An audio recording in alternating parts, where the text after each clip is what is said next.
Այսօր դեկտեմբերի 29 երկուշաբթի, այս տարվա վերջին երկուշաբթին է պիտի ասեմ։ Վերջապես հանգստյան օրերը եկան, այդքան սպասված ձյունը եկավ, ոմանք ուրախացան, ոմանք տխրեցին, իհարկե դե փոքրերը ավելի շատ ուրախացան, բայց ձյունը իր հետ բազմաթիվ անհարմարություններ է բերում։ Ձյուն տեղած գրեթե 2 օր հանրապետության ողջ տարածքում, լեռնային շրջաններում ձյան ծածկի բարձրությունը արդեն հասավ գրեթե կես մետրի։ Քաղաքային բնակավայրերում մինչև 20 սանտիմետրի ձյան ծածկ գոյացավ։ Միայն մեկ օրում 237 վթար գրանցվեց։ Ստեփան-Ծմինդա-Լարս ավտոճանապարհը փակվեց բեռնատարների համար, այսօր էլ հանրապետության բոլոր ավտոճանապարհներին սպասվում է մերկասառույց։ Լեռնային առանձին մարզերում սպասվում է բուք, ցածր հորիզոնական տեսանելիություն, բայց ջերմ է լինելու մեր տաղավարում այսօր միանշանակ։ Մանոն կպատմի չգիրացնող եւ առողջարար հացի մասին, հյուր կգան ԱՄՆ-ից վերադարձած շանթի աստղերը, կպատմենք թե ինչպես է պետք սնվել նոր տարվա օրերին, որ չթունավորվել, ինտերիերի տրենդերի մասին կխոսենք անպայման, այնպես որ մնացեք մեզ հետ, շատ հետաքրքիր է լինելու օրը,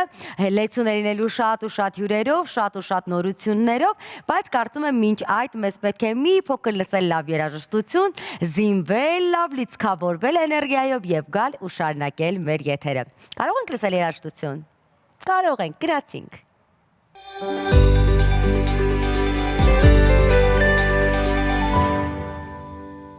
Մենք վերադարձանք եւ հիմա խոսենք եղանակի մասին։ Դեկտեմբերի 31-ին եւ հունվարի 2-ի ցերեկին առանձին շրջաններում, հունվարի 1-ին եւ 2-ի գիշերը շրջանների զգալի մասում սպասվում է ձյուն։ Դեկտեմբերի 30-ին եւ 31-ին գիշերը սպասվում է առանց տեղումների եղանակ։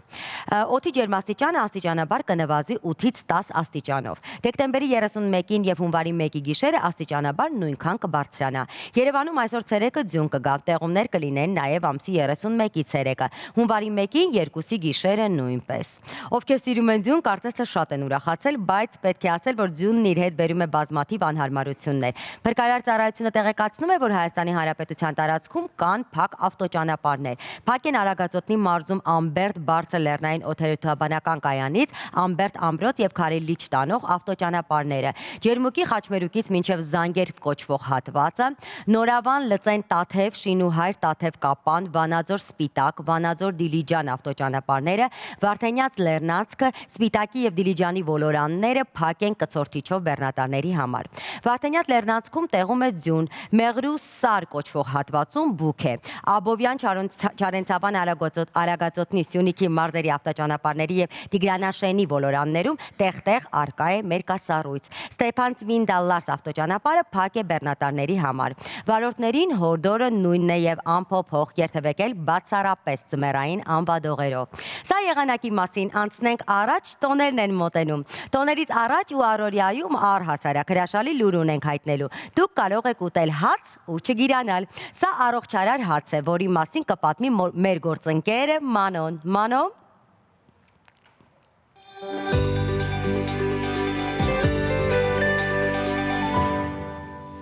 Բարելույս իմ սիրելի հերոստատիտող, գիտեմ որ արդեն զարթնել ես, քո նախաճաշ արել ես ինչպես միշտ, բայց հետը ուզում էր հաց ուտել, որ ինձ հարցրել ես սպիտակ հացը, ես քեզ ասում եմ սպիտակ հացի հետ գործ չունես, դա շատ վտանգավոր է, դրա համար էլ այսօր մենք կանչել ենք մեր դաղավար էնդոկրինոլոգ բժշկուհի Լաուրա Հակոբյանին, որպես իրար հետ քննարկենք հացերի մասին, այսինքն տարբերությունը սպիտակ արյուրի կամ ամբողջահատիկի կամ ձլեցված ձրերի, ինչ որ ասես մի քիչ խառն է, բայց ուզում ես ավելի հանգիստ լավ ձևով բացատրենք ձեզ, որպես բոլոր ամեն գետերը ձեզ հասկանալին։ Բարև ձեզ բժշկուհի ջան։ Շնորհակալ եմ որ եկեք այսօր մեր մոտ, եկեք իրար հետ խոսանք, տեսնենք ինչպես կարանք օգնենք մարդկանց։ Okay։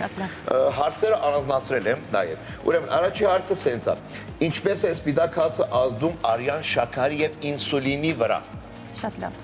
Երբ մարդիկ օգտագործում են բարձրակարգ մշակված այլուրից հաց, սա բերում է գլյուկոզայի կտրուկ բարձրացման, արյան շաքարի կտրուկ բարձրացման։ Օրգանիզմի պատասխան այս ամենի հանգեցնում է ինսուլինի պիկային արտադրության, որը կարող է էական բացասական ազդեցություն ունենալ օրգանիզմի տարբեր համակարգերի վրա։ Այո, նաև չաղացել է, չէ՞։ Այո, կբերի քաշի ավելացման։ Իմ ամենասիրած բանն է, որ չաղացնում է նաև։ Ուրեմն երկրորդ հարցը, գնացինք։ Ինչ է լինում օրգանիզմում, երբ ինսուլինը հաճախ բարձրանում է։ հաջող ամբողջ օրը բարձրանում է։ Այս ամենը շարունակելով ինսուլինի պարբերաբար բարձրացումը հանգեցնում է քաշի ավելացման, ճարպային փոխանակության խանգարման, առաջանում է ինսուլինային ռեզիստենտություն, այսինքն բջիջները անընկալունակ են դառնում ինսուլինի հանդեպ։ Արդյունքում ունենում ենք որովայնի հատվածում ճարպի կուտակում, քաշի կայուն քաշ, որը չի ենթարկվում դիետաների եւ մարզումների։ Այսինքն եթե օրը 2-3 անգամ 4 անգամ հաց կերանք, ամեն հացի հետ ներառեցինք սպիտակ հաց, արդեն իրար այդ բամուջը, որ ինսուլինը անընդհատ խախտվելու է, բարձր բարձրանալու է, անընդհատ քաշը ավելանալու։ Լրիվ բարձր, որովհետեւ հասկանալի մեր ժողովրդին է։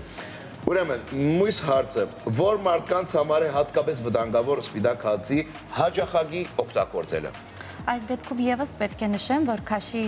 ավելացումը լուրջ հակացուցում է սպիտակ հացի օգտագործման համար, այն մարդկանց համար, ովքեր ունեն արդեն իսկ արյան մեջ շաքարի մակարդակի բարձրացում։ Դա նախադիաբետ ունեցող անձիկ են, արդեն իսկ ախտորոշված շաքարային դիաբետով մարդիկ են, այն բոլոր անձինք, ովքեր ունեն գլյուկոզայի փոխանակության խանգարումներ։ Հասկացա, այսինքն ժողովուրդ ջան, ով որ ունի ինսուլինի խնդիր, թեկուզ դիմադրություն, խնդրում եմ հեռու մնացեք սպիտակ հացից։ Ճիշտ եմ ասում։ Շնորհակալ եմ։ Ուրեմն հաջորդ հարցը, արդեն գնում ենք դեպի լավին։ Ինչ տարբերություն կա սպիտակ հացի կամ ծրեցված ծրերով հացին կամ ամբողջ հատիկից կամ դարեգանից, տարբերությունը ինչն է։ Այստեղ տարբերությունը բաղադրության մեջ է։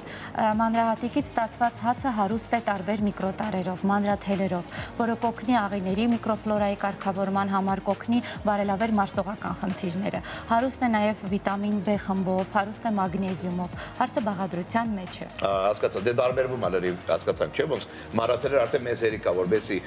ավելի շատ հակեցած զգանք մեզ, չէ՞։ Եվ իհարկե որ շատ լավ աշխատում են, շատ լավ պատասխան։ Ուրեմն գնացիք հաջորդը, որքան հաճախ կարելի է օգտագործել այդ ամբողջական հատիկի կամ դարեգանի հացերը առանց ինսուլինը վնասելու։ Այսինքն մենք կարող շատ երկար օգտագործենք կամ օրը 2-3 անգամ օգտագործենք։ Այստեղ եթե պրակտիկորեն առողջ օրգանիզմի մասին է խոսքը, ամենօրյա ռեժիմով կարելի է օգտագործել, սակայն բնականաբար չափավոր քանակով 1-2 կտոր եւ կախված օրվա որ ժամին ենք ֆիզիկապես ավելի բարձր ակտիվ լինում։ Այսինքն ինչպես որ միշտ ասում եմ, խնդիրը չափի մեջ է, ոչ թե տեսակի։ Եթե օրը ուզում ենք 2 հատ փոքր հաց, ասենք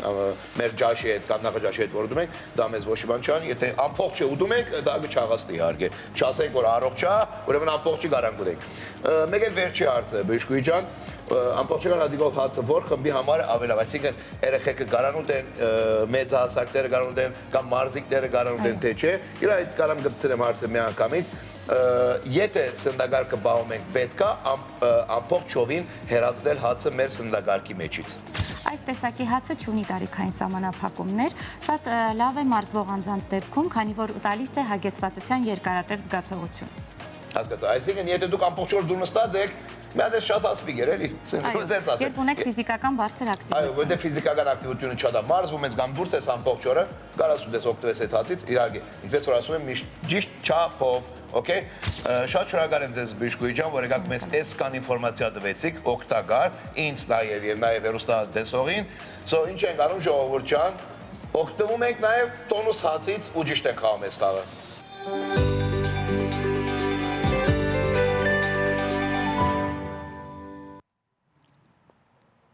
Հայկական նոր տարին այս տարի մեր երկիր եկած զբոսաշրջիկների ու բլոգերների ու այստեղ բնակչություն հաստատված օտարերկրացիների վիդեոների հիմնական թեման են։ Նրանք զարմացած են տոնի հայկական նախապատրաստություններից, գնված ու պատրաստված ուտելիքների ծավալից։ Մեզ համար սա նոր բան չէ, ու մենք գիտենք, որ այդ ամենի հետևում կարող են լինել թունավորումներ, փչացող ուտելիքներ եւ այլն։ Ու ամեն տարվա պես մենք մասնագետներին խնդրել ենք տալ խորհուրդներ տոներին անփորձանք անցկացնելու համար։ Մեր տաղավարում են բժիշկ Ճարակաբան Ներսես Գրիգորյանն ու բժիշկ հիգիենիստ Արայիկ Պապոյանը։ Բարի առավոտ։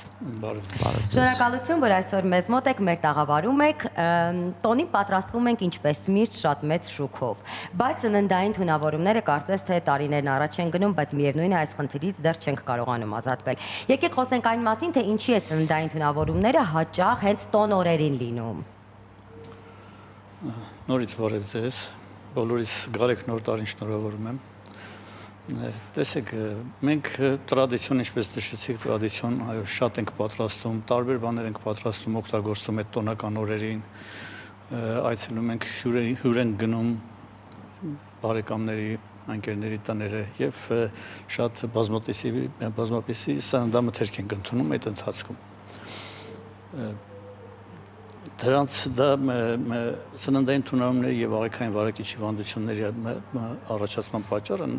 նոր տարվա օրերին հենց այդ եւ բազմազանությունն է եւ սննդամթերքի պահպանման, պատրաստման կանոնների խախտումը։ Տեսեք, առաջին հերթին որպեսզի խուսափենք այդպիսի երևույթներից, պետք է ճիշտ ձևով կատարվի սննդամթերքի ընտրությունը։ Սննդամթերքը գնելուց պետք է ուշադրություն դարձվի, որ այդ սննդամթերքը ունենա համապատասխան ժամկետ։ Չի կարելի գնումներ կատարել փողոցային ոչ կազմակերպ առևտրի կետերից կամ փողոցային ուղղակի առևտրից։ Սննդամթերքի գնելուց բացի պատրաստման եւ պահպանման կանոնները պետք է պահպանել անպայման։ Տեսեք, արագ շուտ փչացող սննդամթերքը պարտադիր պետք է պահպանվի սառնարանային պայմաններում։ Պատրաստելուց պետք է ուշադրություն դարձնել, որ անպայման լավ եփվի սննդամթերքը, որովհետև ոչ լավ եփված սննդամթերքը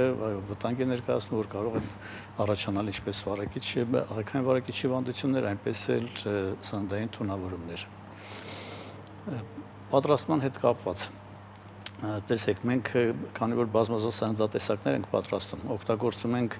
ինչպես բանջարեղեն, այնպես էլ մսային, կաթնային արտադրության տարբեր սննդամթերքներ եւ այդ պատրաստման ընթացքում հնարավոր է որ սխալներ թույլ տրվեն, որոնք որ հանգեցնեն սննդամթերքի վարակմանը եւ հետեւաբար նաեւ մարդկանց մոտ սննդային թունավորումների առաջացմանը։ Տեսեք, օրինակի համար ասենք աղցանները հատկապես աղցանները, որոնք որ պատրաստվում են ոչ միայն բանջարեղենից, այլև պատրաստվում են նրա մեծ օգտագործում են մսային արտադրանք, օգտագործում են կաթնային մթերքներ, օրինակ թթվասեր, մայոնեզ եւ սխալ պահպանելու դեպքում այստեղ հաճախակի կարող են առաջանալ սննդային թունավորումներ եւ աղիքային վարակիչ հիվանդություններ։ Այդ պատրաստելուց խոսեցինք, միգուցե խոսենք նաև պատրաստեցինք, վերջացեցինք, այն ինչպես պետք է պահպանել։ Ինչպես նշեց բժիշկ Գրիգորյանը, դրանք եթե մենք ունենք արագ փչացող սննդամթերք, պետք է պահպանենք ուրեմն սառնարանային պայմաններում, բայց այստեղ ուզում եմ առանձնացնել նաև չափաբաժինների մասին զրուցեմ, հատկապես այն համատեքստում, որ մենք պետք է գանք այն վարքագծին եւ վարքականոններին, որպեսզի թեկուզ տնական օրերին մենք ամեն ինչը պատրաստենք չափաքանակներով, որովհետեւ եթե նույնիսկ մենք պատրաստում ենք դնում ենք սառնանում, ապա հանում ենք, տաքացնում ենք, նորից դնում ենք սառնանում, տաքացնում ենք, այնտեղ նույնպես կա մեծ ռիսկ, որպեսզի կառաջանան տարբեր մանրէներ, որոնք կհարուցեն սննդային թունավորումներ, աղիքային վարակիչ հիվանդություններ։ Այսինքն այն ամեն ինչը որ կապված է սննդամթերքի հետ, մենք առնվազն եթե օգտագործում ենք գործանային նախադրանքներ եւ այլն, պետք է հետևենք իրենց պահպանման, իրենց տրոփի վրա նշված պահպանման ժամկետներին, իսկ այն ամեն ինչը որ մենք պատրաստում ենք արդեն ինքներս աղցանները, չգիտեմ, շատ հայտնի խոզի բուդը եւ այլն, մենք պետք է փորձենք պատրաստել փոքր չափաբաժիններով, այսինքն մեկ անգամվա ուտելու չափաքանակներով, որպեսզի մենք խուսափենք արդեն պահման հետ կապված խնդիրներից։ Լավ, երբ խոսում ենք նաև թունավորումից, առաջ է գալիս նաև այն հարցը, երբ մարդիկ գնում են այս տնից այն տուն եւ իրենց տունը եւ ուտում են տարբեր բաներ, չնախատեսված բաներ, բնականաբար ընդունում են նաև ալկոհոլ, սա էլ է կարող դառնալ պատճառ թունավորման, չէ՞ որ տարբեր տեսակի մսամթերք, օրինակ ալկոհոլը, բանջարեղեն, տարբեր մսի տեսականի, այսինքն կա ինչ-որ տեսակ, որ ենթադրենք կարելի է պաշտպանվել, հա, հենց այս տեսակի թունավորումից կամ միգուցե նաև խուսափել։ Տեսականու հետ կապված չկա այդպիսի մի տեսակ, որ մենք կարող ենք հստակ ասել, որ չգիտեմ, խոզի միսը կամ տավարի միսը կամ հավի միսը ինչ որ մի ձև տարբերվում են եւ այլն, բայց ամեն դեպքում, այս դեպքում նույնպես եթե մենք գնում ենք հյուր, չգիտեմ, ընդունում ենք տարբեր տեսակի սննդամթերքներ տարբեր վայրերում, այդ համացում մենք եւս պետք է ուշադիր լինենք, այսինքն մենք պետք է նախ էլի չափաբաժինների մասն եմ ուզում ասել, որ փոքր չափաբաժներով ընդունենք, հետո արդեն հետևենք վարքականոններին, այսինքն մենք եթե, չգիտեմ, օրվա վերջը եւ այն օգտագործենք ավելի ջուրամաղ սննդամթերք, չգիտեմ, խուսափենք մսից եւ այլնից ցերեկվա ժամերին, այո, այսինքն այդ ընդհանուր պրինցիպները մենք պետք է կարողանանք պահել, նույնիսկ երբ որ մենք արդեն գնում ենք ինչ-որ միտեղ հյուր, նոր տարի շնորհավորելու եւ այլն։ Բայց մենք հստակ գիտենք, որ կան սնունդներ, որոնք իրար հետ չեն համադրվում։ Այդ կան սնունդներ, որոնք պետք է հենց ի սկզբանե առանձնացնել եւ խորհուրդ տալ, որպեսզի մարդիկ տեղյակ լինեն։ Ենթադրենք, այս սնունդը այս սնունդի հետ չի կարելի ուտել։ Տեսեք, հստակ այդպիսի իրարամերժ սննդատեսակներ որպես այդպիսի դասակարգում չունենք, անհատական է մարդիկ կան, որ կարող է ասենք տարբեր սննդատեսակներ միասին օգտագործելուց իրենց մոտ առաջանա տնօրեն մարդել կա, որ չի առաջանա։ Այստեղ ինչպես մեր հարգելի Արայիկը նշեց, այո, չափականակը շատ մեծ նշանակություն ունի չափականակը։ Այսպեսի թույնի թունավորման այսպեսի բնորոշում կա, որ ցանկացած թեկուզ օգտակար սննդամթերք նյութ ինքը չափից ավելի օգտագործելու դեպքում ինքը կարող է դառնալ թույն։ Սա է հիմնականը, որ չի կարելի չարաշահել։ Եվ միևնույն ժամանակ օրգանիզմը նաև օրգանիզմի համար կարող է դժվար ընդունելի եւ դժվար մարսելի լինի, երբ որ միաժամանակ տարբեր տեսակի սննդամթերքներ են օգտագործում, ասենք ենթադրենք եփած պատրաստած բաներ, սննդամթերք, տապակած սննդամթերքը եւ քաղցրեղեն, ասենք միաժամանակ կարող է օրգանիզմի համար առաջացնել լարված վիճակ, բայց ինչպես ասեցի, այդպեսի մենք հատուկ մանավանդ աղիքային վարակիչ հիվանդություն եւ թունավորումների տեսակետից չունենք այդպիսի դասակարգում կամ այդպիսի հետազոտություններ, որ ինչ որ սննդամթերքներ մեկը մյուսին բացառում է եւ ասենք չի կարելի օգտագործել։ Այստեղ ամենակարևորը չափն է։ Իսկ որոնք են թունավորման առաջին ախտանիշները, այսինքն ինչից կարելի է հասկանալ, որ մարդն արդեն իսկ ունի սննդային թունավորում։ Սննդային թունավորման ախտանշանները կարելի ասել գրեթե բոլոր սննդային թունավորումների ախտանիշները մոտավորապես նույնն են։ Առաջի հերթին կարող է սկսվել գլխապտույտից, սրտխառնոցից, գլխացավ, փսխում։ Հիմնականում այդ նշաններն իհարկե կան նաև հիվանդություններ, որոնք որ խիստ բնորոշ արտահայտություն ունեն, ասենք ախտանշաններ ունեն։ Օրինակի համար բոտուլիզմը, Արայիկը թույլ չի տա, որ ես սուտ խոսեմ, որտեղ իրան ավելի հարազատ կարելի ասել հիվանդություն է։ Բոտուլիզմի ժամանակ շատ բնորոշ ախտանշաններ կան, որ բացի այն թվարկածից, նաև մարդկանց մոտ առաջացնում է այսպես կոչված դիպրոպիա, երբ առարկաները երկուստ են, աչքի առաջ երկաթվում են, այնտեղ կարող է խոսքի խանգարումը լինի, ձայնի խանգարումը լինի, դա բոտուլիզմին բնորոշ ախտանշան է, բայց մնացած, որ քիչ առաջ նշեցի, բոտուլիզմին նույնպես բնորոշ ախտանշաններ են։ Ինչ խորհուրդ կտաք հեռուստադիտողներին, որպեսզի կարողանան ամանորից առաջ պատրաստվեն եւ տոները չփչացնեն, այլ կարողանան իսկապես վայելեն այս օրերը։ Շատ լավ, ուրեմն հենց մեր սաղ քննարկման արդյունքում մենք անդադ խոսում ենք չափականակներից, միանշանակ հորդորում ենք ամեն ինչ ապահովել չափականակներով։ Արագ փչացող սննդամթերքը պահպանել մեր սաղնարանային պայմաններում, դրանք կլինեն աղցանները, կատնամթերքը եւ այլն, այսինքն ամեն դեպքում դրանք սաղնարանային պայմաններում, եթե մենք գնում ենք հյուր, անպայման հետևենք մեր նշված վարքականոններին եւ Աստված մի արասե, եթե մեր մոտ կլինեն ինչ-որ ախտանշաններ, ինչպես նշեց պարոն Գրիգորյանը, այդ դեպքում մենք անհապաղ դիմենք բժշկական օգնության, չզբաղվենք ինքնաբուժման, որովհետև ինքնաբուժման զբաղվելու ընթացքում մենք մեծացնում ենք ռիսկը ավելի բացասական բուժման process ունենալու համատեքստում, իսկ եթե մենք անմիջապես դիմենք մասնագիտացած բժշկական կազմակերպություն, մենք համ կապահովենք ավելի լավ ընթացքը, համ ավելի արագ կվերականգնվենք։ Թերևս կարծում եմ այն հիմնական խորհուրդները սրանք էին։ Շնորհակալություն խորհուրդների համար, բոլորից հաջող օրեր ենք ցանկանում, թող չլինեն թունավորումներ, թող միայն լինեն լավ եւ հիանալի օրեր։ Շնորհավոր նոր տարի եւ Սուրբ Ծնունդ, իհարկե դեռ շատ առիթ կունենանք այսօր շնորհավորելու, բայց հիմա դիտենք գովազ եւ վերադառնանք։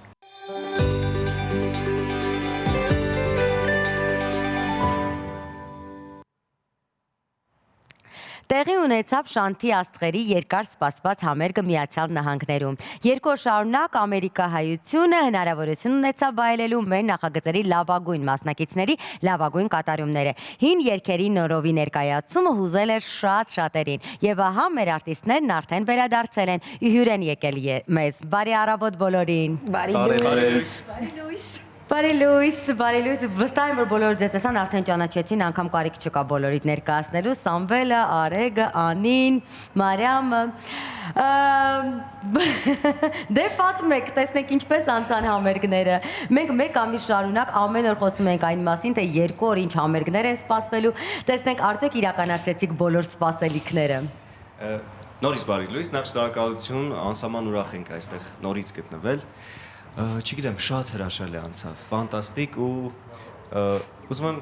նախ շնորհակալություն հայտնել Շանթ հեռուստաընկերությունը այս հրաշալի հնարավորությունը մեզ ընձեռելու համար եւ շատ մեծ շնորհակալություն հայտնել այն թիմին, որը աշխատում էր այս համերգի համար, այս համերգի շուրջ եւ առանձնահատուկ շնորհակալություն հայտնել մեր ամերիկաբնակ հանդիսատեսին, որ եկան, տեսան իրոք շատ գեղեցիկ էին մեր հանդիսատեսը եւ շատ լավն էին, չէ՞։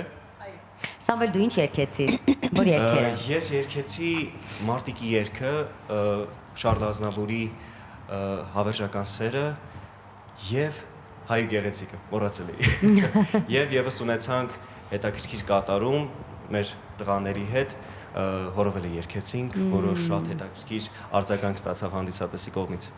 Հիանալի։ Դուք։ Բարի լույս։ Բարի լույս։ Կրկին շատ ուրախ ենք ձեզ մոտ գտնվել այսօր։ Դե էմոցիաները ԱՄՆ-ից վերադառնալուց հետո դեռևս թարմ պիկի վրա է, հրաշալի մեկ շաբաթ ենք անցկացրել, երևի թե կյանքի անմոռանալի այսպես մի դրվագ, որը վստահ եմ ողջ կյանքում մենք կհիշենք։ Մեր համերգները, երկու համերգները անցան պարզապես ֆանտաստիկ տրամադրությամբ, իհարկե իմ մեծ շնորհակալությունը եւս Շանթ հեռուստաընկերությանը, որ այս մեծ հնարավորություն ընձեռնեց մեզ, մասնակիցներիս, որպեսզի այսպիսի մեծ փորձառություն անցնենք, երգենք մեր հրաշալի ԱՄՆ-ի հայության համար, ովքեր պարզապես առանց չափազանցնելու ջերմագին ընդունելությամբ մեզ դիմավորեցին։ Այդպես հրաշալի համերգային երեկո ունեցանք, հրաշալի տուր ունեցանք, շատ գեղեցիկ 7 օրեր։ Արեք, ինչպեսին էր ձեր տրամադրվածությունը, այնտեղ տպավորությունները, հանդիսատեսի հետ շփումը։ Իսկապես հրաշալի էր, որովհետև երբ որ գնացինք ու համերգը սկսվեց, երբ որ բեմ էի բարձրանում ու հանդիսատեսի ծափահարությունները զգում էի, այսպես ասած, մի այլ կարգի երջանիկ էին զգում այդ ժամանակ, որովհետև ամեն մեկին կարելի ասել բախտ չի վիճակվում, որ երիտասարդ տարիքում մեկնել եւ համերգ ունենալ Ամերիկայի Միացյալ Նահանգներում եւ ունենալ այդպիսի հանդիսատես, ինչպիսին որ հենց մեր համերգի հանդիսատեսներ, շատ ուրախ եմ իսկապես, որ տեղի ունեցավ մեր համերգը, շնորհակալություն եմ ուզում հայտնել Շանթ հեռուստաընկերությանը, շնորհակալություն եմ ուզում հայտնել այսպես ասած համերգի կազմակերպիչներին, աշխատող անձնակազմին, մի խոսքով շատ շնորհակալ եմ մեզ այսպիսի էմոցիաներ պարգևելու համար։ Մանրամարդ ունեցաք շփվելու ամերիկաբնակ երիտասարդների հետ, որովհետև հիշում եմ, որ ասում եք, որ շատ նամակներ եք ստանում, երբ մարդիկ գրում են, որ ուզում են անպայման ձեզ տեսնել այնտեղ, արդեն որ գնացիք նրանց, տեսակ ինչպես էր տպավորությունները։ Ոնց ասում էի միջև գնալը, որ լինելու է յուրահատուկ համերգ, տենց էլ եղավ,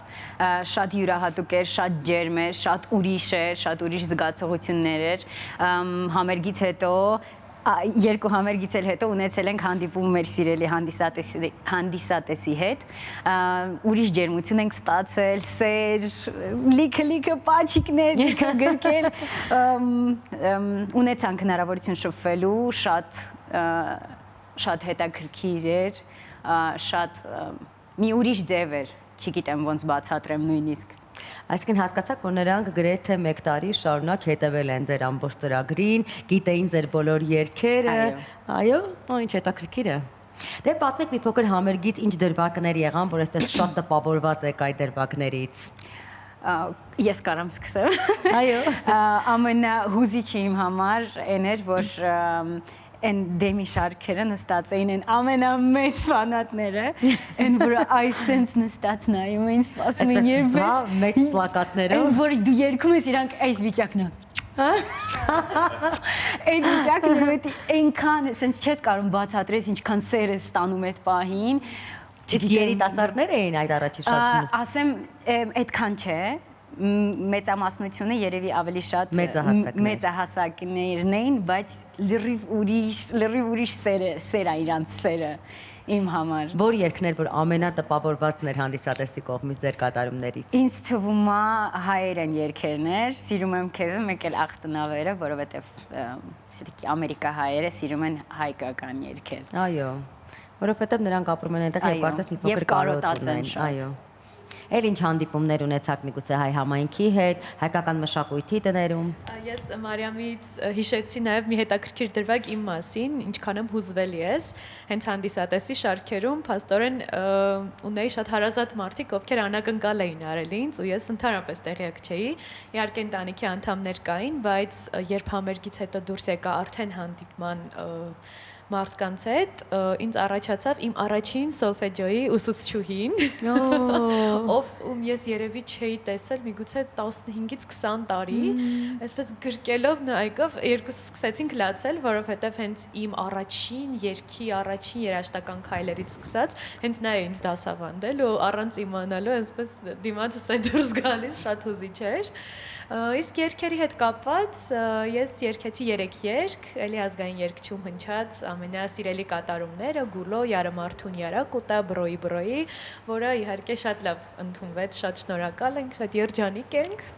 Այ առիթ ունեցաք շփվելու ամերիկաբնակ երիտասարդների հետ։ Տարբերությունն ինչպիսին էր այստեղի եւ այնտեղի երիտասարդների միջեւ։ Ես ասեմ, որ բացարձակ որևէ օտար տարբերություն չեմ զգացել, հակառակը եւի մեզ նույնիսկ դիմահարդարող այն աղջիկները, ովքեր մեր տարիքային էին, այնտեղ էին մեծացել եւ արդեն երկրպագուներ, ովքեր մոտենում էին, այնքան հայ էին բոլորը, այնքան հայ հոգի ունեին, ուղղակի, չգիտեմ, հայությունը գալիս էր շատ Արդյոք կան նոր պլաններ նորից մեկնելու ԱՄՆ, ել ավելի մեծ համերգի մասնակցելու։ Բոլորը այսպես գլխով են անում։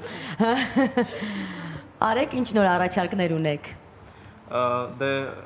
ինչպես հայտնի էր Հայ Սուպերստար 6 նախագծի շրջանակներում հաղթող մասնակցի գլխավոր մրցանակը այսպես ասենք կրուիզն է, որը որ տեղի կունենա գարնանը այդ համերգը նվիրված է լինելու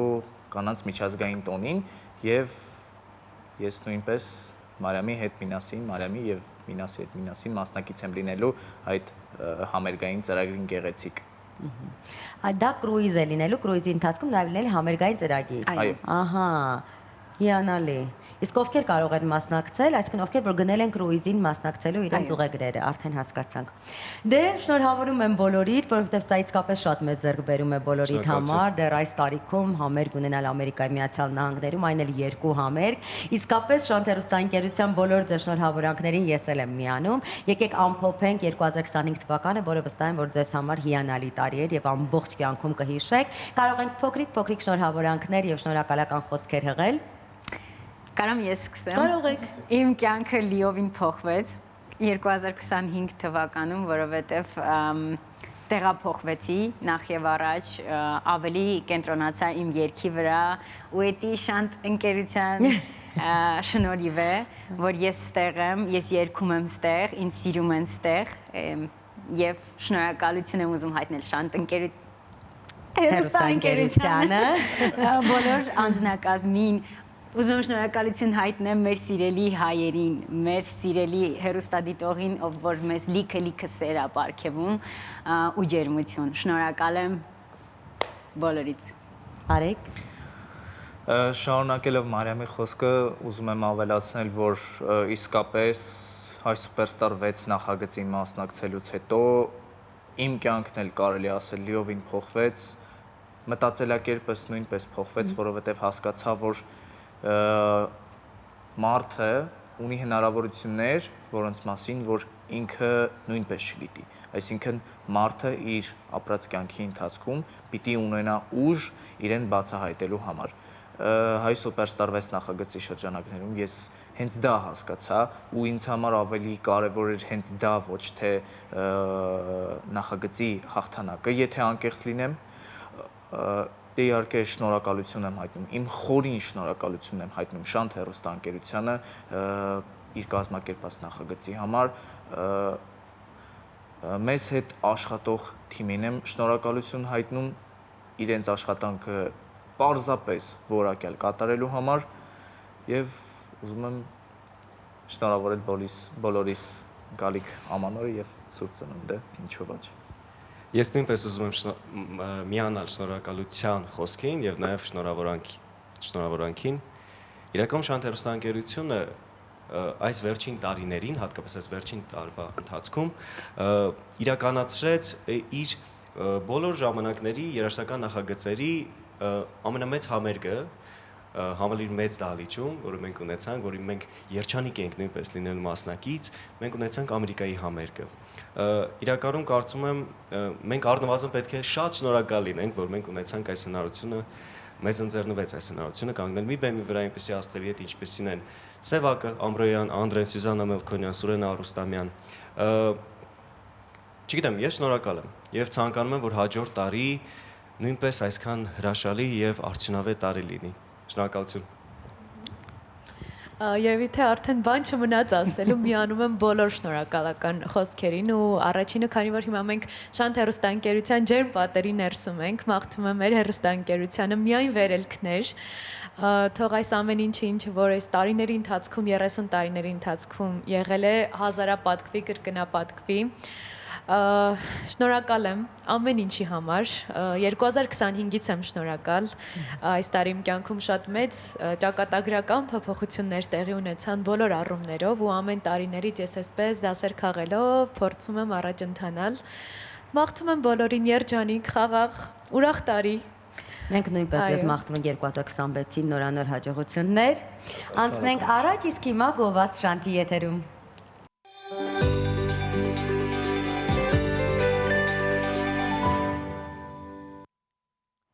Իսկ հիմա երաժշտություն Շանթի եթերում։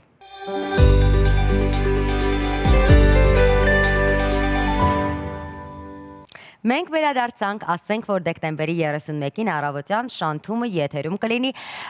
սովորականից շատ ավելի երկար ու այդ օրը ոչ թե սովորական, այլ տոնական թողարկում ենք ունենալու։ Վաղ առավոտից մեզ են միանալու հայտնի ու սիրված երգիչներ, հաղորդավարներ, ովքեր իրենց կատարումներով, շնորհավորանքներով ել ավելի բարձրացնելու են ամանորյա տրամադրությունը։ Այդ օրը մեր եթերում իրենց կատարումներով կլինեն նաև As Vocal Studio-ի սաները։ Մեր տաղավարում է ստուդիայի գեղարվեստական ղեկավար Սարգիս Ավետիսյանը, Մանե Մաթևոսյանը, Սաներ Դանիել Ավետիսյանը, Լիան Նիկողոսյանն ու Աննա Բադալյանը։ Բարի առավոտ բոլորին։ Շատ ուրախ ենք ձեզ տեսնել մեր տաղավարում։ 2025 թվականը ավարտվում է։ Եկեք մի փոքր ամփոփենք եւ 2025-ը եւ ընդհանրապես ամփոփենք, թե As Vocal Studio-ն որքանով այս տարին կարող է համարել կայացած եւ ինչ ձեռքբերումներ ունեցաք։ Ոյ, ձեռքբերումները կարծում եմ շատ են։ Թող պատմի Սարգիսը։ Այո, շատ են, ինչի որովհետև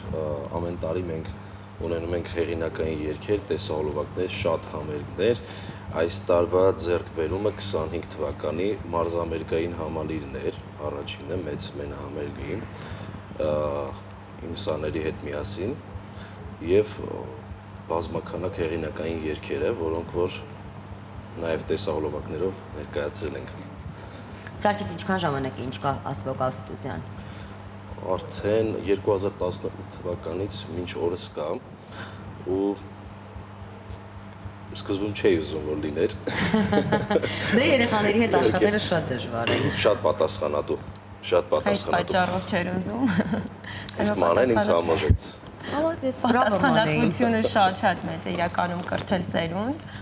Աշխատում ենք բալիկների հետ, ում հոգեբանությունը շատ փխրուն է, փորձում ենք մանկավարժորեն մոտենալ, այդ դա էր որ խանգարում էր Սարգիսին այդ միտքը իրականացնել, բայց փորձեցի համոզել, քանի որ մինչ այդ գործում էր իմ Պարի դպրոցը Everyday Studio-ն 2 տարի, այս տարի լրանում մեր 10-ամյակը։ Եվ կարծես դուք միավորեցիք այո, երգը եւ պարը գումարեցինք եւ ստացանք շատ հետաքրքիր գույն միքս, որը կարծում եմ հանդիսատեսը տեսնում է ու սիրում է այդ ֆորմատի մեջ մեզ տեսնել։ Որն է գաղտնիքը 500-ից ավել սաներ։ Մենք գիտենք, որ շատ կան դպրոցներ, հա, բայց 10 կամ 15 երեխա ունենալն անգամ դժվար է, քանի որ ծնողը պատրաստ չէ իր երեխային վստահել, ամբողջությամբ այսպես կարողանալ մասնակցել բոլոր արարողություններին եւ միևնույն ժամանակ տարիներ շարունակ լինել այդ խմբում, շարունակել, խմբի հետ աշխատել ու ստեղծագործել։ Որն է ձեր գաղտնիքը այսքան երեխա 500-ից ավել, դա բավականին մեծ թվի մասին ենք խոսում եւ այն էլ ոչ միայն Հայաստանում, այլ նաեւ մարզերում։ Այո, շատ պարտավորեցնող է իհարկե։ գաղտնիք որպես այդպեսին չեմ կարող համարել, բայց կարծում եմ մոտեցումն է այստեղ գուցե ճիշտ, չեմ ուզում մեզ գովել, այդպես չստացվի, բայց փորձում ենք այսպես անել ընդունելությունը մեր դպրոց, ընդունել այն երեխաներին, ովքեր բացառապես ունեն տվյալներ, երգել կարող են, ունեն երաժշտական լսողություն, դա ամենաառաջնայինը մեզ մոտ, որովհետև եթե չկա տվյալ, ապա մենք չենք կարող այդ երեխային արդյունք տալ։ Դա կարելի ասել ժամանակի կորուստ եւ դա իհարկե ծնողը նկատում է, մյուս ծնողն է նկատում եւ այսպես մեկը մյուսին ուղղորդելով, խորհուրդ տալով մեր դպրոց, շատանում ենք, զարգանում ենք, իսկ երեխաներին ներկայացնում ենք ոչ թե 2 ամիս հետո կամ 3 ամիս հետո, դա ոչ պրոֆեսիոնալ է կարծում եմ, այլ գոնե մինիմում 1 տարի, 2 տարի, որպեսզի հասցնի երեխայի ձայնը միանշանակ մշակվել։ Թե երգի մեջ, թե պարի մեջ այդ ամեն ինչը շատ կարևոր է։ Ես միշտ ասում եմ, երգելը դեռ քիչ է, որովհետև երգելու հետ միասին պետք է լինի շարժում, այ պարը։ Այո։ Երգելու հետ միասին, այո, ժամանակակից մեր այս դարում, հա, առաջ կարող ենք դասականը ինչպես էլ չէ կանգնում էր եւ երգում էր միկրոֆոնը դիմացը դրված, իսկ հիմա մեզ ավելի շոու է պետք, ինձ կարծում եմ, որովհետև մենք ցանկանում ենք տեսնել ավելի sense հեքիաթային ինչ-որ մի բան։ Ու երեխաները նույնպես, ես շատ եմ ուրախանում այդ փաստով, որ երեխաները օրինակ դպրոցում կամ չգիտեմ մանկապարտեզում տեսնում են մեր փոքրիկների կատարումները ու իրենք էլ են փորձում նմանակել, դա արդեն մեծ հաջողություն է ինձ համար։ Ելույթները երբ նայում ես, հասկանում ես, որ ամեն բան մտածված է, հա, կոշիկից մինչև մազի ծայրը, դա շատ կարևոր է։ Այ ես էի ուզում ասել, որ 21-րդ դարում 2025 թվականին ուղակի երգելը այլևս ակտուալ չէ։ Մենք գիտենք շատ ու շատ հիանալի երգիչներ, ովքեր որ չունենալով մնացած բոլոր հատկությունները ստվերում են մնացել։ Այ երբ նայում ենք ձեր կատարումները կամ ես առիթ ունեմ անընդհատ շփվելու ձեր խմբի հետ, ուղակի հիանում ես, որովհետև հասկանում ես ամեն բան մտածված է եւ շատ պրոֆեսիոնալ է մտածված, հա, այսինքն բակի կոշիկը երբևիցե չէր կարող լինել բեմի կոշիկը եւ դա շատ նկատելի է։ Շնորհակալություն։ Եկեք առիթը բաց չթողնենք եւ ասենք թե ինչպես կարող են մարդիկ նաեւ դառնալ ձեր սանը, որտեղ վստահ հիմա շատերը կտեսնեն երեխաներին, հեսա կդիտենք մի հիանալի տեսահոլովակ եւ շատերը կուզենան ուղակի դառնալ As Vocal Studio-ի մի փոքրիկ մասնիկը։ Ինչպես կարող են։ Մեզ միանշանակ կարող են փնտրել Instagram-յան կայքով, Facebook-յան կայքով, As Voice Vocal Studio կամ Everydance Studio փնտրելով, զանգարել նշված հեռախոսահամարին, մեզ մոտ ընդունելությունը լինում է տարվա մեջ 2 անգամ, սեպտեմբերին եւ հունվար ամսին, յուրաքանչյուր, այսինքն տարվա կիսամյակի սկիզբ։ Արդեն հեսա հունվարն է մոտենում, այսօր կարող եք ակտիվ մանգալ, իդեպ ասեմ, որ շատ ակտիվ եք նաև Instagram-ում, Facebook-ում եւ նաև YouTube-ում, հիմա խոսենք նաև դիտումներից, բայց մինչ այդ այս գեղեցկուհիները եւ այս երիտասարդը նայում են ինձ եւ սպասում են եւ երբ եմ ես նրանց ինչ-որ բան հարցնելու։ Ողջույն։ Ինչպե՞ս եք։ Լավ։ Ողջույն, եմ կպատմեք մի փոքր ձեր մասին։ Ողջույն, ես Լիան եմ։ Արդեն 7 տարի է ինչ ես հաճախում եմ As Voice Vocal Studio եւ չեմ ուզում առիթը բաց թողնել եւ շնորհակալություն հայտնել իմ շատ սիրելի Սարգիս Ավետիսյանին եւ Մանե Մանթևոսյանին։ Շնորհակալ եմ այն հնարավորությունների համար, որ դուք ինձ տվել եք ու առհասարակ շատ շնորհակալ եմ ձեզ։ Դուք ցույց եք տվել ուսուցչի իրական դերը։ Դանիել։ Ողջույն, ես Դանիել Ավետիսյանն եմ։ Երգել սկսել եմ 5 տարեկանից, արդեն հաճախում եմ 3 տարի։ Իմ առաջին հեղինակային երգը եղել է իմ Մեսրոպ Մաշտոցը, որի հեղինակն է իմ հայրիկը, Սարգիս Ավետիսյանը։ Այսինքն քեզ մոտ գեղեցիկ է երգելը, հա, Դանիել։ Իմ առաջին մեծ բեմելը եղել է մարզահամերգային համալիրում։ Դու որ մարզահամերգային համալիրից սկսել ես, ուր կհասնես, Դանիել։ Աննա։ Ողջույն, ես Աննա Բադալյանն եմ, արդեն 7 տարի է հաճախում եմ As Voice Vocal եւ Everydance Studio։ Everydance Studio ավելի շուտ եմ եկել, բայց As Voice Vocal տեսա, որ կար մի տեղում էր ու գնացի, որ ընդունվեմ։ Այդ ժամանակ ճիշտ այդքան շատ ձայնի տվյալներ չունեի, կեսակս ասում էի չէ, հետո ընկերմանեն համոզեց, ես շատ շնորհակալ եմ ընկերմանեին, որ հիմա ես կողքին եմ։ Ուզում եմ մի բան էլ ասեմ, որ լիքը տեղեր այսինքն ստուդիաներ, կան էլի դասատուներ, որ իրանց տեսնում ես, բայց ես որ նայում եմ մեր դասատուներին, իրանց նմանը չկա, իրանք վերաբերվում են մեզ, ոնց որ իրենց երեխաներին։ Հիանալի, հիանալի։ Ես առաջարկում եմ, որպեսզի մենք հիմա գնանք դիտենք տեսահոլովակը, ինչի մասին կխոսենք դեռ, կվերադառնանք ու կշարունակենք մեր եթերը։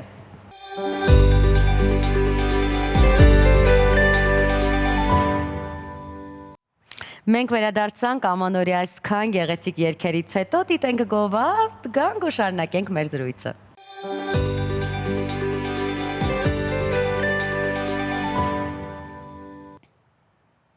Մենք վերադարձանք եւ եւս մեկ անգամ հիշեցնեմ, որ մեր տաղավարում են AS Vocal Studio-ի գեղարվեստական ղեկավար Սարգիս Ավետիսյանը, Մանե Մաթևոսյանը եւ իհարկե նրանց շատ սիրելի սաները։ Եկեք խոսենք այն մասին, որ ձեր խմբում բոլորը երգում են Սարգիս ձեր իսկ հեղինակած երգերը։ Երգեր, որոնք համապատասխանում են երեխաներին, բնականաբար ամեն մեկն իր խառնվածքով, երգեր, որոնք որ պահպանում են բոլոր այդ մանկական ստանդարտները եւ նաեւ խոսենք այն մասին, որ այսօր YouTube-ում ունենալ 4-ից մինչև 7 միլիոն դիտում, լեզուս փաթ ընկավ, ինչպես նկատեցիք, դա շատ ու շատ հայտնի արտիստներին անգամ տրված չէ։ Դե, ինչն է գաղտնիքը, երգերն են, տեսահոլովակն է, երեխաներն են, ճիշտ մատուցումը։ Առաջին ինձ թվում է երգի ընտրությունն է, որովհետև իսկապես երգեր կան, որոնք որ պետք է ճիշտ ընտրել, ամեն արտիստի համար պետք է երգը ճիշտ ընտրել, որպեսզի տվյալները համապատասխանի տվյալ երգը երգելուն։ Համեստություն կա, բայց կասեմ, որ երգ ունենք ես եւ Աննան, մեր առաջին հեղինակային երգն է, դուետը, 32 միլիոն դիտողականություն ունի։ Ես ինչ թվերից էի խոսում, ներողություն եմ խնդրում 4-ի եւ 7-ի համար։ Հիանալի։ Ու ինձ թվում է բալիկների իհարկե տվյալներից են, ես եւս մեկ անգամ կկրկնվեմ, կասեմ, որ իրոք մենք մանեն ճիշտ է ասում, մենք ընտրում ենք այն տեսակ փոքրիկների, ովքեր բնությունից իսկապես օժտված են, հա, երգեցողություն ունենալու համար պետք չէ ժամանակի հետ, այսպես, հա, գալ հասնել ինչ-որ մի փուլի, որ ձեռք բերել ձայն, չէ, այդպես բան չի լինում, լինում է բնությունից ձայն, լինում է լսողություն, իսկ հետո արդեն իհարկե հղկվում է։ Զարգանում է։ Մանե, ինչ սպասումներ ունեք 2026 թվականից։ Ոյ, սպասելիքները շատ են,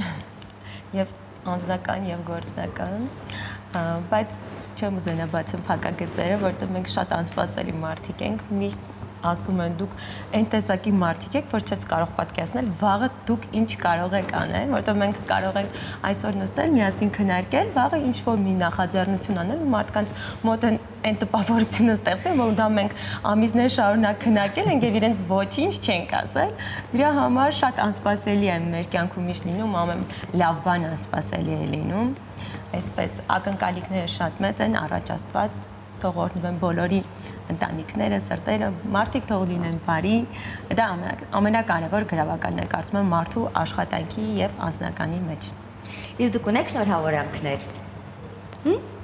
Ամանորն է, պետք է շնորհավորել, չէ՞ բոլորին։ Շնորհավորեք։ Ես բոլորին մաղթում եմ հաջողակ տարի եւ թող բոլորի երազանքները դառնան նպատակ եւ իրականանան։ Ինչ լավ։ Դանի դու շնորհավորում ես, շնորհավորես, չէ՞ դա։ Արի միասին շնորհավորենք, շնորհավորենք բոլոր փոքրիկների ամանորը ու սուրբ ծնունդը, միանում ես ինձ, իրենց մաղթենք քաջ առողջություն։ Այո։ Շնորհակալություն։ Աննա։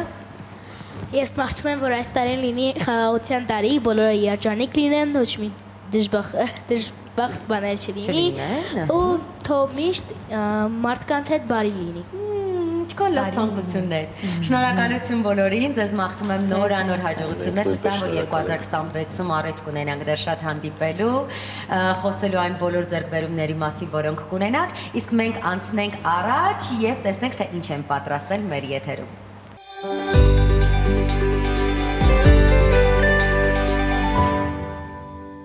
Իսկ հիմա գովազդ շանթի եթերում։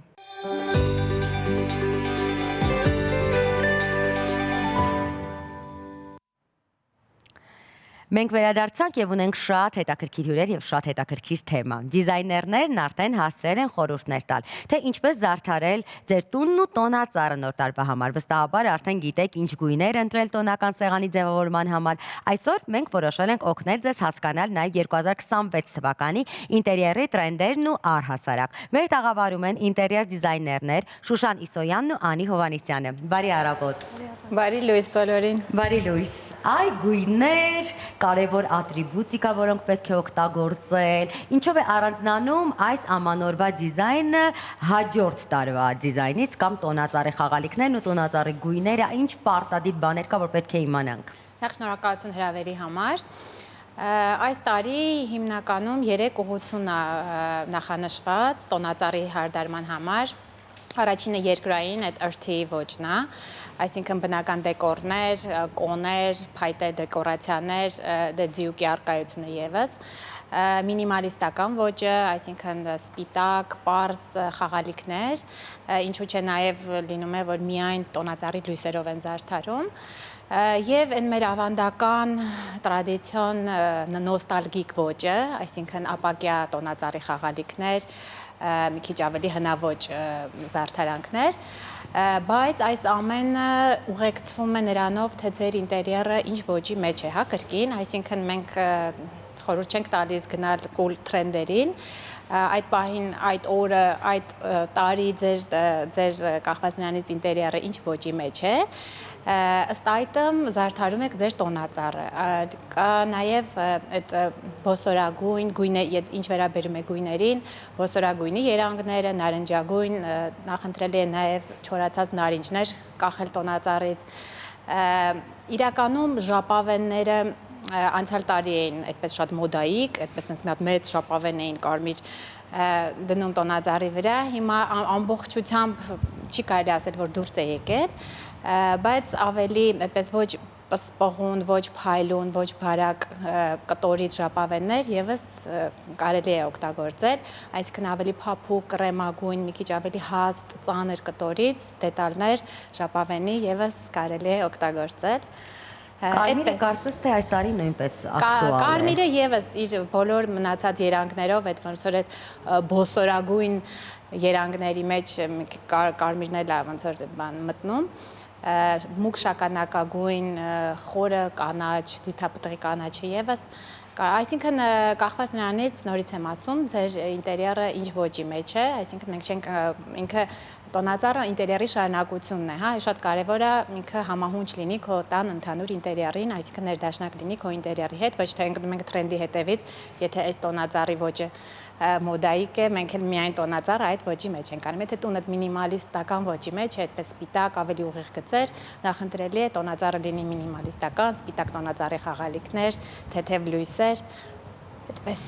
2026 թվականի ինտերիեր դիզայնի մեջ որ ոճն է կարևոր եւ ինչ կարևոր էսպես դետալներ կա, որ պետք է պարտադիր ունենալ։ Ուրեմն 2026 թվականում ավելի ակտուալ է, մարդիկ ավելի մոտենում են բնականին, որպեսզի լինի ավելի հարմարավետ, այսինքն ոչ թե հետևում են տրենդներին, հետևում են, բայց ավելի մոտենում է դեպի բնականը, որպեսզի լինի ավելի հարմարավետ, ավելի զգայական, այսինքն տունը ունենա իր պատմությունը, որովհետև ամեն ինտերիեր ունի իր պատմությունը, ինչպես եւ տան ապրողները պետք է հարմար լինի իրենց ապրելավոճին ու առօրյային։ Որոնք են ամենատարածված սխալները, որոնք հաճախ մարդիկ օգտագործում են ինտերիեր դիզայնում, իսկ հետո արդեն փոշմանում։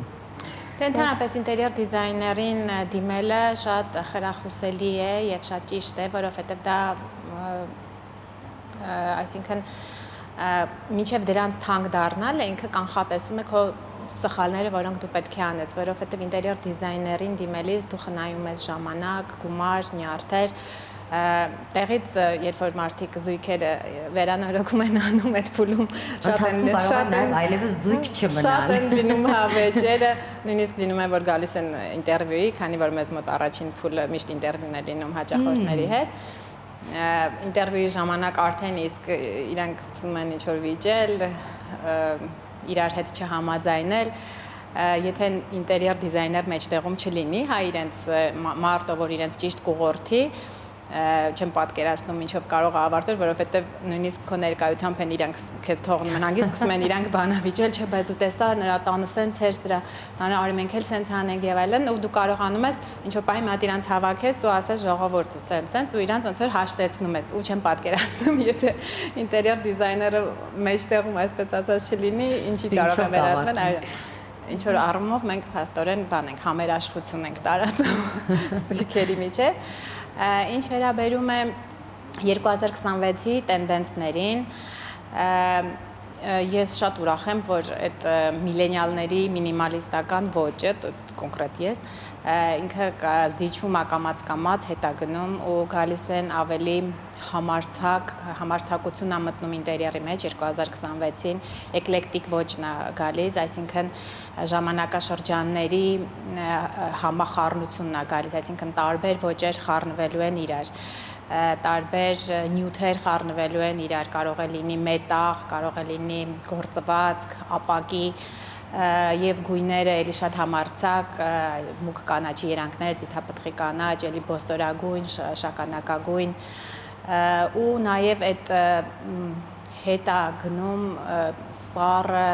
մոխրագույնի տարբեր երանգները, որ մի պահ այդքան մոդայիկ էր ու թրենդային էր ու պետք է ավելի տաք գույներին գնալ դեպի, ավելի կլորացված մակերևույթներ, ոչ սուրանկյուններ ու շատ ավելի համարձակ լուծումներ, շատ գույն, շատ էմոցիա պետք է ինտերիերի մեջ լինի։ Այդ էկլեկտիկ ոճը իրականում մի քիչ այսպես ասած նու վախենալու չէ, բայց իրան շփոթել է այն առումով, որ այսինքն եթե ինքը շատ պետք է ինքը ճիշտ լինի, պետք է ինքը ներդաշնակ ու համահունչ լինի, որովհետև երբ որ մինիմալիստական ոճը ոնց որ պարզ է արդեն սպիտակ, բաց մոխրագույն, ուղիղ գծեր, շատ սխալներ անելը այդքան էլ սխալվելը մի քիչ դժվար է, բայց այս ոճի մեջ արդեն պետք է ոնց որ չափի զգացումը շատ կարևոր է հասկանաս, որովհետև էկլեկտիկան իր մեջ ներառում է քանի որ ոճերի տարբեր համադրություններ, կարող է լինի վինտաժ, կարող է լինի դասական, կարող է լինի անփայլ ապակի, կարող է լինի փայլուն ապակի, պետք է կարողանաս շատ ճիշտ այդ համադրությունը պահես, որպեսզի ինքը խառնաշփոթ քաոս չլինի ու հենց այդտեղ շատ նախընտրելի է, որ մարդիկ իրենց կարողանան թույլ տան դիմեն ինտերիեր դիզայների ծառայություններին, որպեսզի այդ ներդաշնակությունը կարողանան պահել իրենց ինտերիերում։ Ինչն է ինտերիեր դիզայնում մոդայից դուրս գալիս 2026 թվականին, այնինչ ակտուալ ենթադրենք 2025-ին կամ 2024-ին։ Հա, 2026-ին ոնց որ Շուշան ասաց, դուրս է գալիս սառը մինիմալիստական ինտերիերը, բայց դրա հետ մեկտեղ պետք է պահել հարմարավետությունը, ավելի Pinterest-յան կամ Instagram-յան տներն են դուրս գալիս, որ հաճախորդները նայում են Pinterest-ում նկար ու փորձում են կրկնել, չմտածելով, որ դա իրենց ինտերիերին, իրենց տանը հարմար չէ։ Մարդիկ փորձում են ավելի իրենց տունը այնպես դիզայնել, որպեսզի իրենց առօրյային հարմար լինի։ Ինչը ավելի ճիշտ է, չէ, քանի որ ենթադրենք երբ դու սարքում ես տունը, այն չես սարքում կամ վերանորոգում կամ կառուցում 1 տարվա համար, որ հետևողական լինես, պարտադիր թրենդերը լինեն տանը, այն պիտի լինի քեզ համար շատ ավելի հարմարավետ, իսկ արդյոք լինում են հաճախորդներ, երբ հանդիպում եք, որ մարդիկ միանշանակ ուզում են պարտադիր բոլոր թրենդերը, գույները, դեկորները տանն ունենալ, բայց եւ նույն է դա չի բերում նրանց կոմֆորտ։ Հա, իհարկե նման դեպքեր եւս եղել են, սակայն ուզում եի ասել, որ մեր աշխատանքի մեջ, ընդհանրապես ինտերիեր դիզայների շատ կարևոր է այդ հարցազրույց ասած փուլը, հա, երբ որ հաճախորդի հետ դու հանդիպում ես ու ինքը զրոյից պետք է պատմի, թե ինքը ինչ կենսակերպ ունի, իր տան անդամները քանի հոգի են, իրենք տանն են ճաշում, թե դրսում, դրսից են պատվիրում, շաբաթ-կիրակի տանն են լինում, թե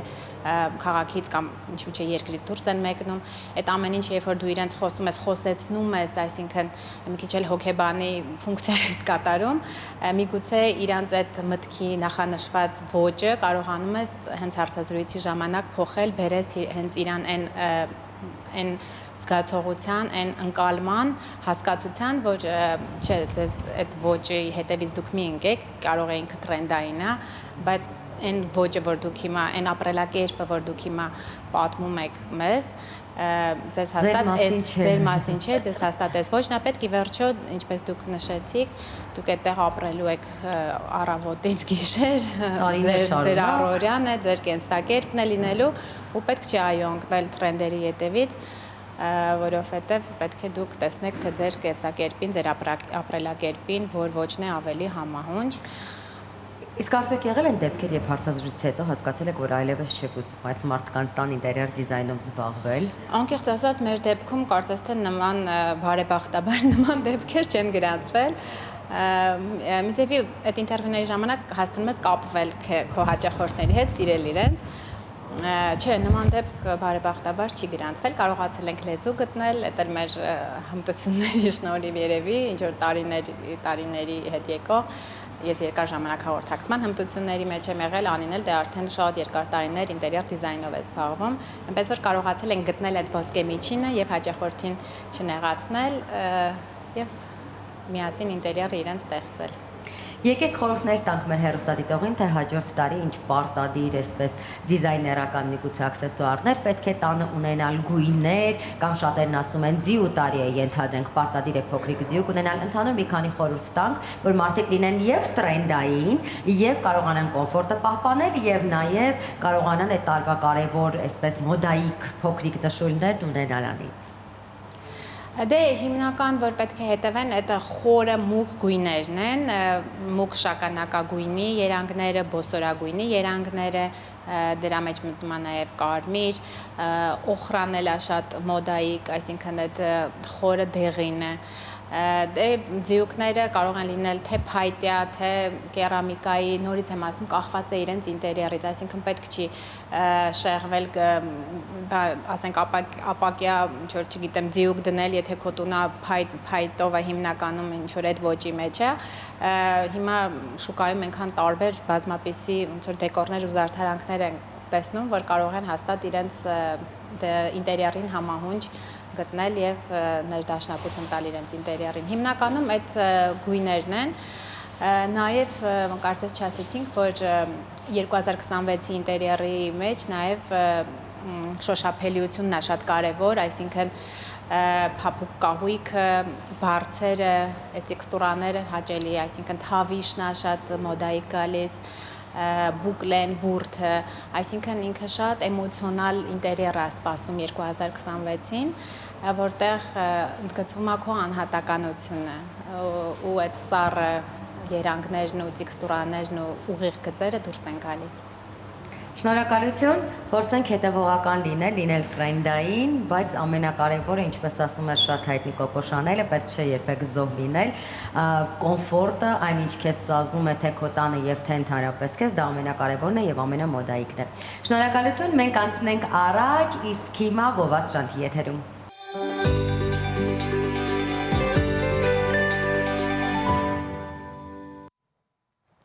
Իսկ հիմա դարձյալ խոսքը փոխանցենք մեր գործընկերոջը Մանոյին, տեսնենք թե տոնական օրերին ինչպես է պետք սնվել, որպեսզի այն լինի ճիշտ եւ չգիրացնի մեզ։ Մանո։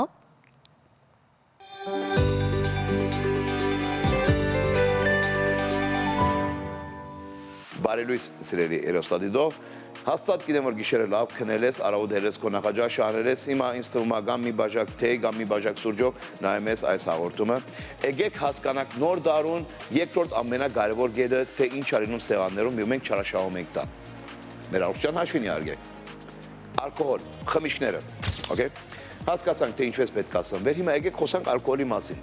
Ալկոհոլը ինքը դեպի մենակ ջուր չի, ասենք այս խմելով չի հետում։ Ալկոհոլը նաև ունի կալորիաներ, չէ՞։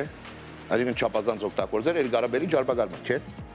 Երկրորդ հերթին ինչ կարա անի։ Մեր լիարդի աշխատանքը չէ խթանելու է։ Այսինքն քո ֆունկցիան կանգնելու է լիարդի։ Ինչ որ անում է, ստերոս ջարբակալվել։ Այսինքն շատ մեծ ազդեցություն ունի լիարդի վրա, զգուշ եղեք։ Իհարկե մենք խոսում ենք վտանգների մասին։ Երրորդը ինչն է, ձեր քունը խանգարելու է։ Ձեր անդորը խանգարելու է, օքեյ։ Լավ չեք քնելու, երկրորդ օրը ամբողջ օրը սով եք զգալու, թմրած եք լինելու, ուժ չեք ունենալու, էներգիա չեք ունենալու, դրամատություն ընկածանելու, այդ ամբողջանելու ալկոհոլը։ Հիմա հասկացանք ալկոհոլը ինչեր կարող անի մեզ։ Եկեք հասկանանք ինչպես կարանք իր հետ վարվենք։ Օրինակ եմ ասում, մի բաժակ քինին, մոտավորապես 120 կալորիա է, okay։ Մնացած խմիչքների միջև մանրամասնելու 250-ից մինչև 300 կալորիա խոսքը գնում է 50-ի մասին, փոքր, okay։ Այսինքն ոնց անենք, որպեսզի ճիշտ լինի, այսինքն խմենք 4 բաժակ, 5 բաժակ, նոր դարյա, okay, հիմա ասել եք, նոր դարյա մանո ինչա, okay, ախպեր, 4 բաժակ, 5 բաժակը խմի, գոհացի դրանով, փորձի խմել գում, okay։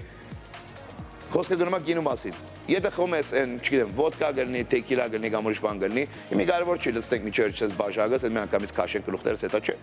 Գանանք լցնենք ես կամ մի քիչ ավելի բագաս, տես խմելով եթանք, այդ 5 բաժակը մեր հետ կդառնա 15 բաժակ, չէ։ Մենք ալկոհոլից օգտվեցինք, բայց չափավոր։ Սա նոր դարյա, ասելու եք, խմելու ենք, բայց ճիշտը չափի մեջ է, okay։ Այլ ոչ թե որակի, չափի մեջ է։ Հասկացանք, այլ կարևոր չի ինչ եք խմում, այլ չափավոր պետք է խմենք, որովհետեւ զերծ մնանք այդ իր մնացած հետևանքներից, որը պատճառելու է մեզ երկրորդ հաջորդ օրը։ Նաև խորհուրդ կտամ, իր հետ խմեք ջուր։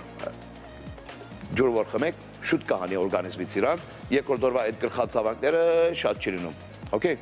So, եկեք ճիշտ խաղանք այս խաղը, ալկոհոլից քիչ օգտվենք ու լավ մնացեք։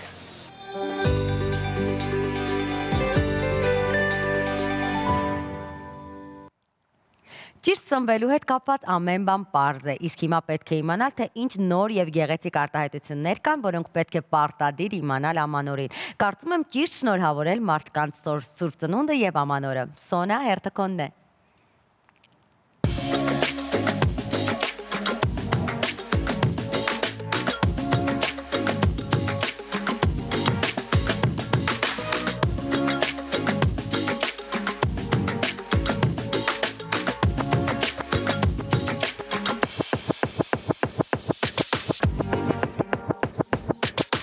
Good morning guys. Տոներին ընթառաջ, այսօր ունեք տոնական բառապաշար։ Տեսանյութը մի փոքր հումորային է, ուշադիր կլինեք, որպեսզի հասկանաք իրական եւ սխալ արտասանվող բառերի տարբերությունները։ Իսկ ավելի շատ որակյալ անգլերենի համար հետևեք իմ Instagram-յան բլոգին կամ անցեք դասընթացներ իմ լեզվի դպրոցներում։ Ինչպես ասենք խոզի բուդ անգլերեն, բուդ։ Իսկ բլինչիկ, այն որ բոլորի տներում կա, բայց դու մենակ ձեր տնինն ես սիրում։ Դե ռուսերեն բլինչիկ անգլերենում է բլինչիկ։ Տոլմա։ Թոլմա։ Կիևյան կոտլետն էլ ասա։ Կիևյան կոտլետ։ Kiev կոտլետ։ Երբեք չհնացող ստալիչնի սալատը, մայրաքաղաքային։ Capital salad։ Պոպոկ պնդուկ մանդարին, շնորհավոր ձեր նոր տարին։ Շպրիմիտիվ բաներ այ ասում, nuts mandarin, Merry New Year։ Լավ, հիմա ճիշտն ես սովորում։ Pork leg, crap, այո, ամեն օր դու դա պատվիրում ես սրճարանում, ռեստորանում, տոլմա, դոլմա, ինքը չի թարգմանվում։ Chicken Kiev, Olivia salad, walnut, hazelnut, tangerine, Happy New Year։ Չի բռնում հանգեն անգլերեն։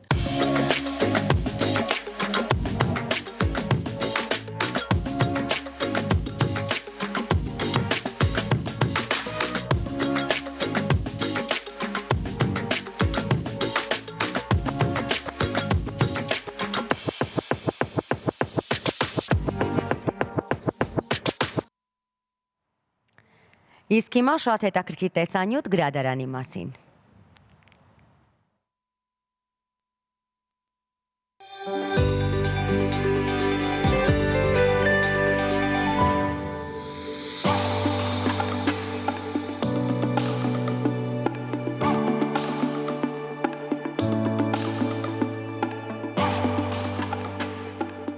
Գրադարանները մարդկության հիշողության եւ իմաստության կենթանի պահապաններն են։ Դրանք միայն շենքեր չեն, այլ դրանցից յուրաքանչյուրը խորհրդավոր աշխարհ է, որտեղ ժամանակը կանգ է առնում, մարդուն միացնելով դարերի ընթացքում կուտակված գիտելիքի անսպառ հոսքին։ Բարի լույս։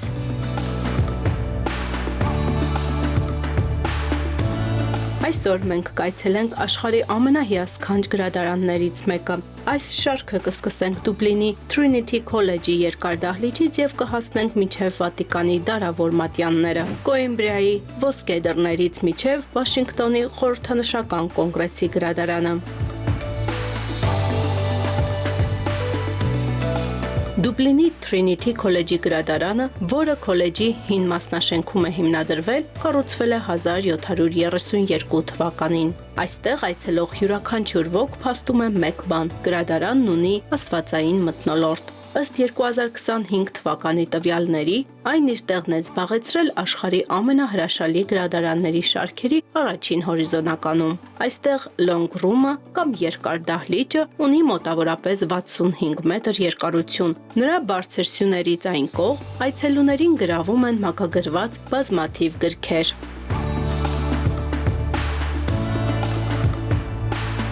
Գրադարանի առավելությունը ներսում պահվող հին ձեռագրերն են, նաև հազվագյուտ գրքերի եզակի նմուշները։ Այցելուներն այստեղ կհանդիպեն հետաքրքիր եւ չկրկնվող ցուցադրությունների։ Շենքը ճարտարապետական լուծումներով եւ կոթողային նշանակությամբ իսկական սրբավայր է։